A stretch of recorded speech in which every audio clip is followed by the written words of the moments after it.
Hi everyone, I'm here today to talk to you about all the books that I read in January. All of the titles I mentioned will be listed in the description box down below. If you're new to my channel and you would like to subscribe, that would be lovely. Hello, my name is Jen. I'm an author and a book reviewer.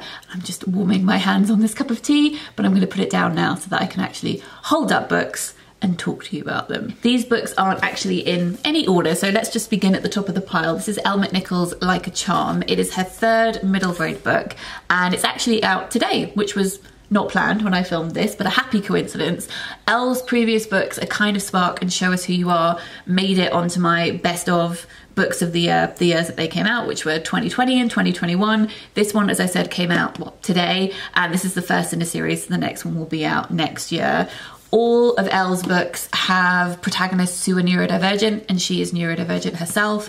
And this is about a girl called Ramya who has dyspraxia. She has been given a quest, a puzzle to decipher by her grandfather, and she thinks that her grandfather wants her to catalogue all mythological creatures because he believes that she can see them. He can't, he's always longed to. He's got this book that he wants to fill with facts, and he passes the baton onto her and says, you need to complete this book for me. It's set in Edinburgh. I lived in Edinburgh for 4 years. I miss it dearly, and it was lovely to travel through those streets again. So many places that I recognise, especially when some of the focus of this book is around bookshops, and there are some fantastic bookshops in Edinburgh. I know, I used to work in one. So I really love this, and Elle has such a brilliant way of writing relationships, especially relationships between teachers and children, a way of highlighting ableist things that people should be aware of. She also has these great flourishes when it comes to her writing, and I'm trying to find you an example. Her voice doesn't sound the same as the two of them.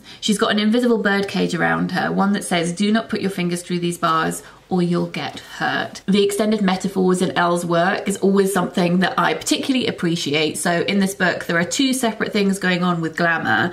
So glamour is something that magical creatures can put over themselves, an extra layer of magic to make non-magic folk not realise that they are a witch or a sprite or whatever.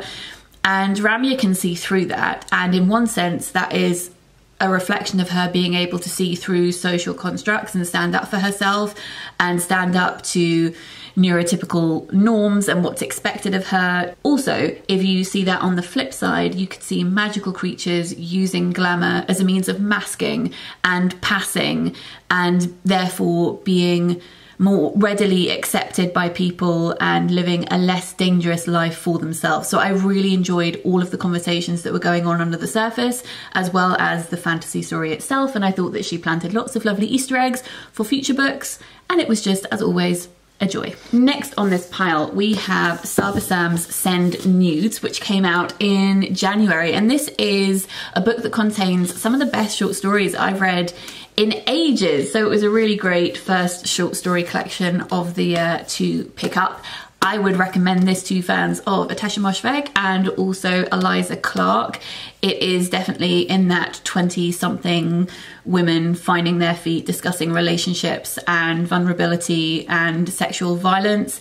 Trigger warnings in here for sexual assault and for miscarriage as well. She's able to make you really uncomfortable in her storytelling, and I was just about to say that I remember all the discussions about Emma Cline when her first book came out and how it was all about the power of female sexuality and harnessing that, but also that being weaponized against you. And then I just realized that Emma Cline has a quote on the cover here. The narrators in these stories are maybe quite similar, and that may irk some readers, but I actually really like that. I like it when writers take particular themes and then do slightly different things with them each time. It feels like you're unearthing a new layer, looking at it from a different angle. It feels like a nuanced exploration of something as opposed to just darting between lots of different things. And I know I have used this example before, but I will use it again. Going to a book launch for Ali Smith's Spring, someone said to her, Ali, have you noticed that there is always this young girl in your story who comes in and disrupts the narrative and makes all the other characters do something different with their lives?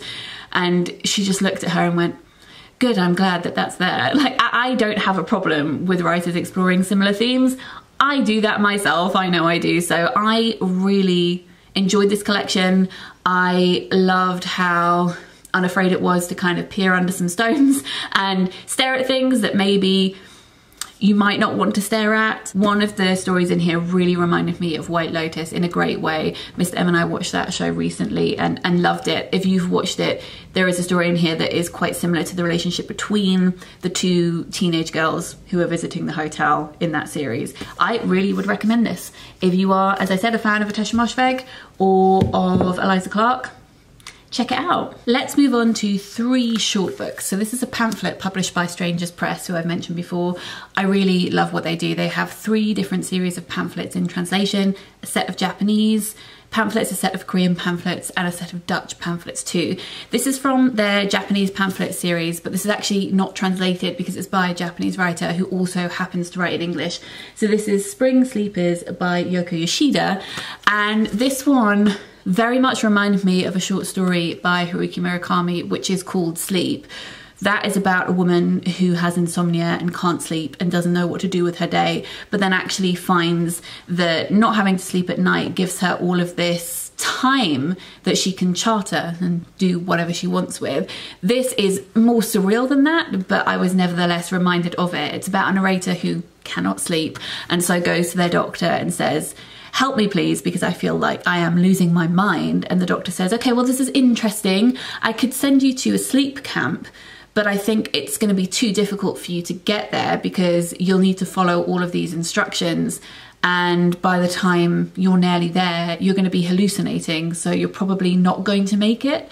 But the narrator is adamant that they can make it, so they decide that they're going to. And then it transcends into this dreamlike sequence where you're not sure what's the actual journey they're going on and what is in his head and what he's just hallucinating. There isn't much else to say about it because it's only about 35 pages long, but I loved all the imagery in it and I thought it was really interesting. And then one that I didn't love so much, this is by Fairlight Moderns and it's called The Nail House by Gregory Baines. This book plays on the text The Art of War, but the surface level story is that it's about a family, particularly the father of a family in a house in China, who do not want to leave their dwelling, which is being threatened to be demolished, and they're being offered money to move out. And then after they still say no, violence ensues. So it's about the father and the daughter who is trying to protect her parents and also getting ready to move out and get married herself.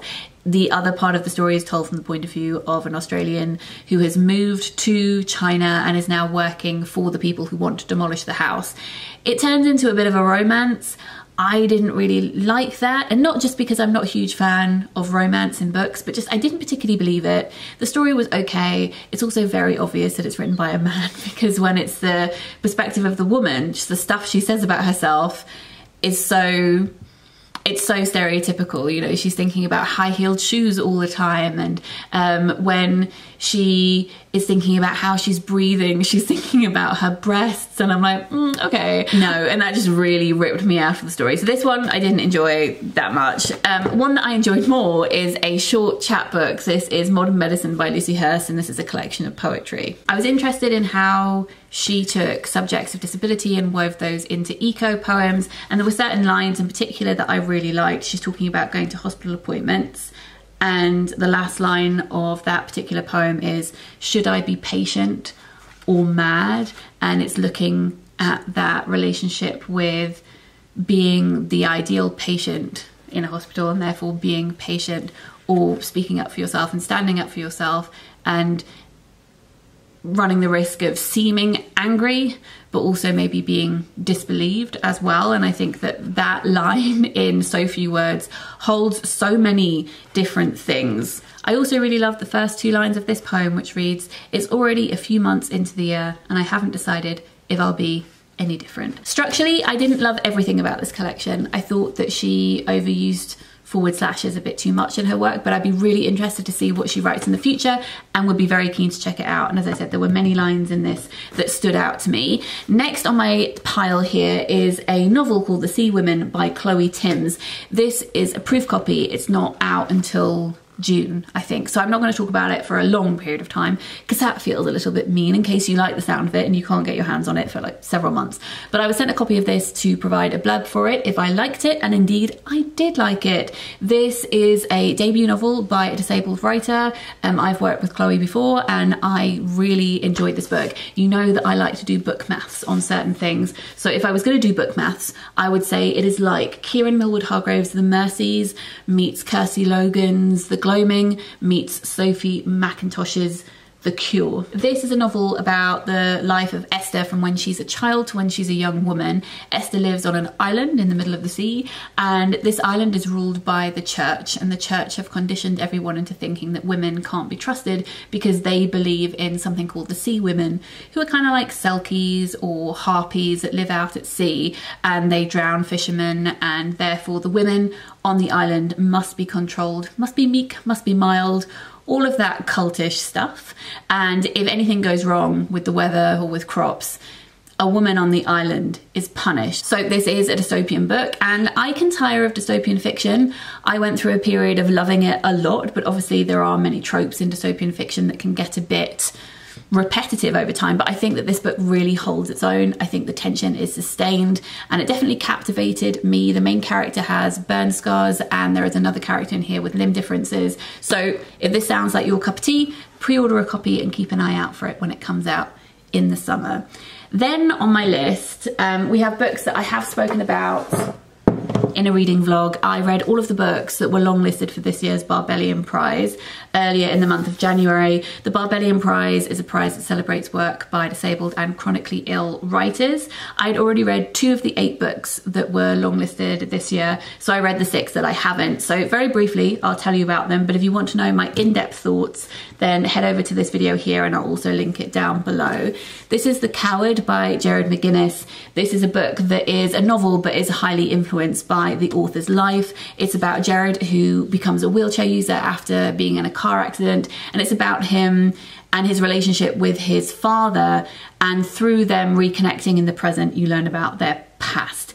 And it has this real epic feel to it because it feels like it is a bit of a family saga, and I liked all the emotional threading that was going on in this text. My favourite out of all of them was this book, which is Elena Knows by Claudia Piñeiro, which is about a woman who has Parkinson's. Her daughter has recently died and she's trying to find out how she died. So it's set over the course of one day as she goes to interview someone who she thinks may have answers, but it's focused on crip time and her taking her medication and her movement in getting to this other place to speak to this woman.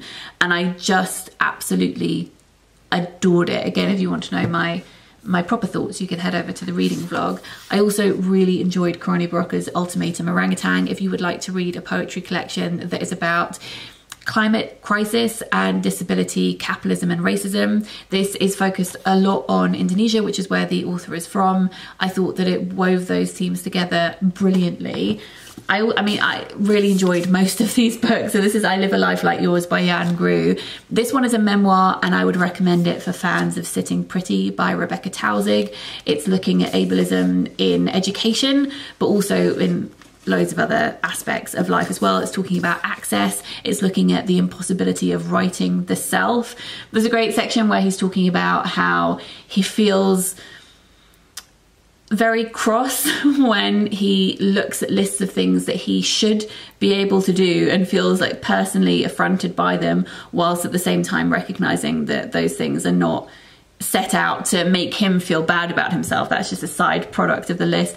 And I was thinking about that as I was reading it, because I'd recently seen this book pop up on my Instagram feed. This book was around when I was a kid. This is 10 Little Fingers and 10 Little Toes. I think that's what it's called, by Helen Oxenbury. And I love Helen Oxenbury. Her book, Tom and Pippo, that series were my favorites when I was a kid. But obviously this book in particular, I feel just very offended by it, because the whole premise of the book is how we should accept everyone's differences. So it talks about people from different countries and who live in different kinds of houses, and it's like, this person lives in a big house, but this person lives in a little house, but that's okay because everybody knows that both of these babies have 10 little fingers and 10 little toes, so we're all the same really. And I just remember seeing that when I was little and thinking, well, okay. So I liked him dissecting that feeling of exclusion. Obviously books like this